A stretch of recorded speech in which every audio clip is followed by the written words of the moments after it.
Welcome back to YouTube's most poorly produced, underproduced Amiga channel. It's Q, and can you see that on the screen? See those horizontal excessive scan lines?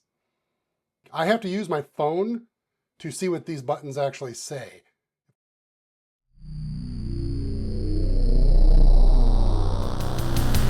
This computer will rule the world.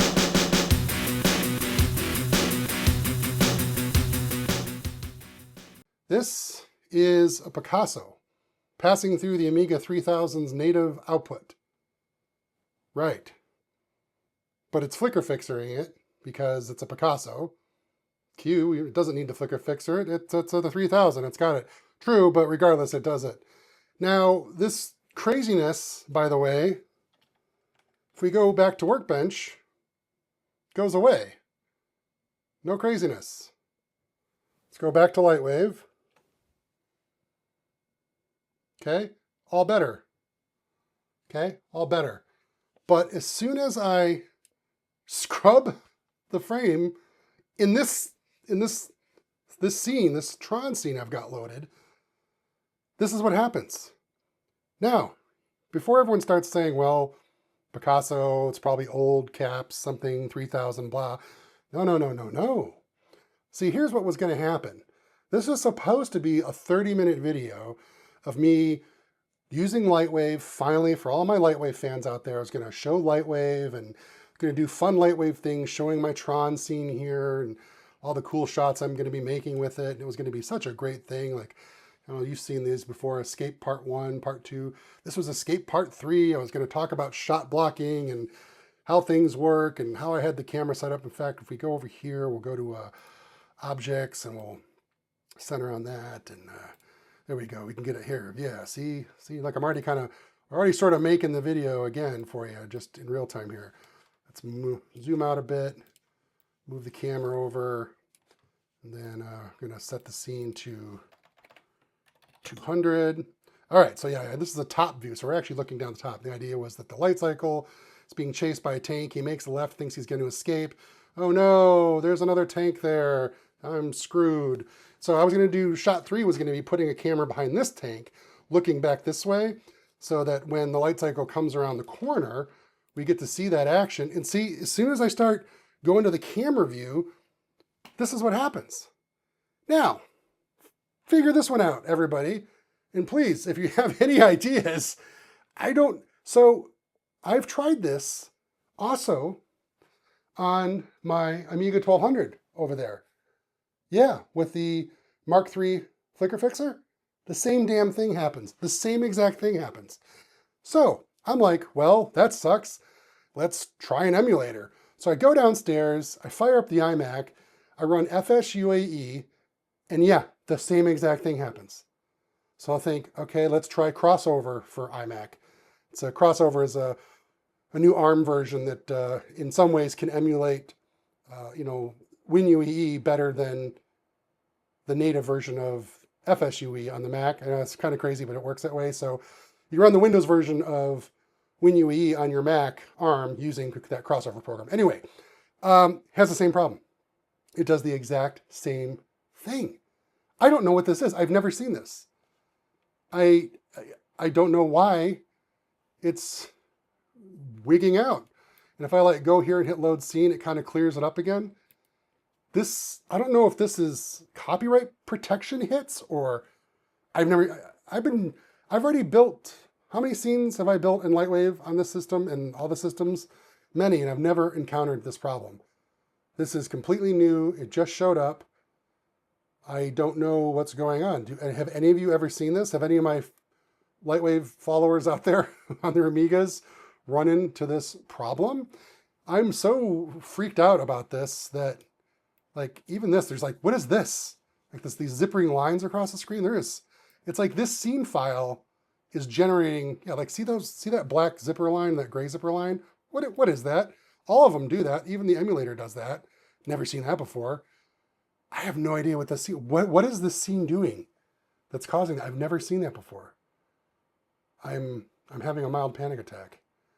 And like I said, I've done this on the 1200. I've done this on emulation. The only thing I haven't done for shucks and gollies is look at it on a PC. see if actual current, I mean, I have LightWave 5 for Windows. Let's load it there and see what it does. All right, so here we're on a modern Windows computer using LightWave PC version 5. Now, something very interesting happened as soon as I opened this up. I got an activation error, and I think it was the dongle activation error. But as you can see, I can at least scrub, and stuff sort of happens. Let me go to scene and do the same thing, set it to 77, 200.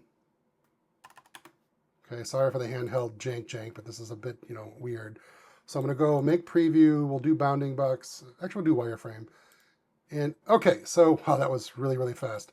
So it is working. So there you can see the light cycle come around the corner. Ignore what the tank is doing. We were off camera by the time the tank, so it's doing its weird bounce back. But this is what I was trying to show. The light cycle come around the corner and skidding out. And this is our third camera that we were trying to set up. It's working in the Windows version of LightWave. It's not having that weird problem. It's still a little janky. But I got this strange activation error when I first loaded the scene file. There's no plugins in use. Isn't this weird, by the way, guys? I don't know if you just noticed what I've done.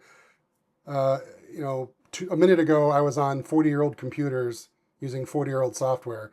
Now I'm on a modern computer using the 40-year-old version of the software made for the modern computer, and it works still. So that's a testament to the guys that originally coded LightWave for Windows way back when, and also Windows for being able to run such ancient software. Wow, okay. So just for shucks and gollies, again, we can see that this is working over here. It's not doing that craziness. Let's try modern LightWave. All right, so here we are with a 40-year-old scene file version of LightWave and objects loaded into modern LightWave. And you're like, wow, modern LightWave doesn't look all that different from Amiga LightWave. All right, so we're going to scrub. And sure enough, we're not going to see anything because just like before, I need to set the frame range to something we can actually see. Okay, I didn't get any activation error, by the way, when I tried to load the scene. So that's a good sign. So I don't see anything. Why am I not seeing? Oh, because I didn't actually do what I said I was going to do. I'm so stuck. My head is so stuck in Amiga LightWave. I'm actually forgetting how to do stuff. There's the little light cycle. Okay. So we scrub the timeline. She comes whipping around the corner. So yeah, this is obviously working. In fact, we could have fun turning VPR on. I have no idea what's going to happen. So there's the... it's got motion blur if you look really close. Yeah, this is the real-time renderer in LightWave called VPR. There's also a GPU renderer called Octane, which is a lot faster, but for this old content, you don't need a GPU renderer. So yeah, the light cycle comes flying around the corner and does its thing. Now, this is just, look, let's go ahead and say file load. Let's load the scene that this was actually based off of. This is turning into not the video I planned on making, but here. So this is the video it came from, so that you can see. So I was showing you this. I was going to show you this on the Amiga. So this is how you have to interpret what's happening. You just see a bunch of lines on the screen. You need to figure out what's going on. You can do renders to figure it out. But of course, with modern LightWave, you just do the real-time rendering, and there you go. That's what the Amiga renderer would pretty much look like. And yes, modern LightWave can interpret the original Amiga shaders and materials. Yeah, 40 years old, it can still do it. And mostly right. It doesn't do it 100%, but it does it mostly right. And you can kind of see what that scene was based off of. So anyway, enough rambling. This is I don't know what's going on. So I hope some of you, maybe like tech people out there, could see the kind of corruption that was happening on the screen on the Amiga. Is it LightWave's fault? Is that activation error that I was getting loading this specific scene? I don't know. I was able to load other files onto Amiga LightWave and not have that problem. It was just this shot, this content all of a sudden. And I've loaded this content before. Like, I built this whole shot you're seeing. I built this on the Amiga without that weirdness happening. Built it on my 1200 behind me. So what the heck? Why is it all of a sudden now exploding and breaking? I don't know. Anyway, that's what I got to figure out. So for all my fans out there who love my channel and have been here with me since the LightWave days, I'm really sorry. I really did want to make a LightWave video, but obviously I'm experiencing technical difficulties.